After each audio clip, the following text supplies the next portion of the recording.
Hello दोस्तों, जयतन संस्कृतम। आज की इस वीडियो में हम लोग संस्कृत में अलुक तत्पुरुष समास कैसे पहचाने ये जानेंगे। ये जो समास है ये बड़ी क्लासों में पूछा जाता है, टीजीटी पीजीटी लेवल में, और छोटी क्लासों में इसे नहीं पूछा जाता है और ना ही इसके बारे में किसी को मालूम ही रहता है। लेकिन ये बड़ी क्लासों के लिए है और ट्रेंडिंग में इस समय जो है यही सब समास जो है ज्यादा पूछे जा रहे हैं, क्योंकि कुछ ही बच्चे जो है जो पढ़ते हैं वही लोग जानते हैं और जो लोग टेम्पररी पेपर देते हैं वो लोग नहीं जानते हैं। तो छोटे बच्चे देख रहे हैं तो जान जाएंगे तो अच्छी बात है, और जो लोग बड़े हाई लेवल के हैं वो लोग इसके बारे में जान ले। तो चलिए जानते हैं अलुक तत्पुरुष समास। अलुक तत्पुरुष समास का मतलब होता है, अलुक का अर्थ जो होता है ना लुक, यानी जिसका लोप ना हो।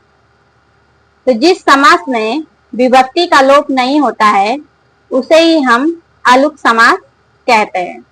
क्योंकि हम जब भी समास कहते हैं तो समास में हमारा जो है पहला नियम यही है कि विभक्तियों का लोप हो जाता है।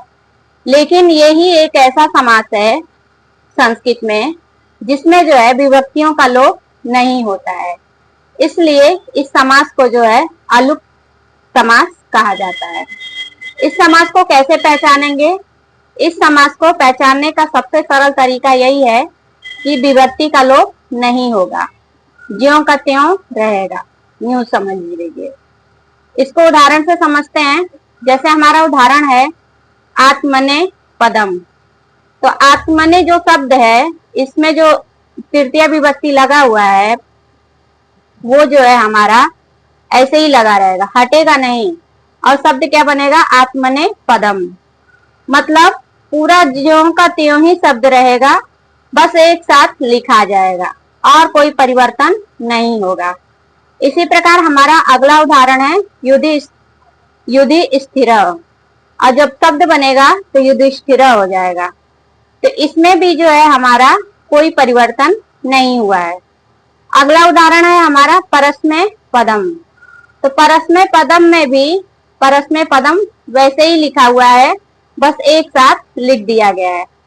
तो अलुक तत्पुरुष समास में हमें हमेशा यही ध्यान रखना है कि वहां पे जो है समास में पहला जो नियम होता है विभक्ति का लोप होना, लोप नहीं होगा। जो विभक्ति लगी होगी, चाहे पहली प्रथमा लगी हो, चाहे द्वितीय, चाहे तृतीय, चाहे चतुर्थी, चाहे पंचमी, चाहे षष्ठी, चाहे सप्तमी, कोई भी विभक्ति क्यों ना लगी हो वो वैसे के वैसे ही रहेगा और ज्यों का त्यों पूरा शब्द हम लोग